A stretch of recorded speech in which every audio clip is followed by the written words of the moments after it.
বলেন ভাই। ভাই প্রবাসী ভাইরা আপনারা টাকা নিয়ে আসেন দেশে, বুঝছেন? টাকা নিয়ে আসেন, এখানে মাল নিয়ে আসেন না। এই যে এত কষ্ট করে মাল নিয়ে আসেন, মাল রেখে দিচ্ছে, বুঝছেন?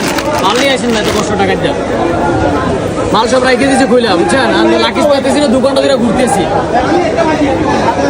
এই যে বড় ভাই কি হারাইছে, আপনি কি পান না? লাল ভাই না, ওই যে ওই একটা ভাই জানা ভাই নাই ভাইয়ের আমার দুইটার একটা ভাই না, ওই ভাই না এই ভাই না, দুইটা মালের মধ্যে একটা পাইছি একটা পাইছি।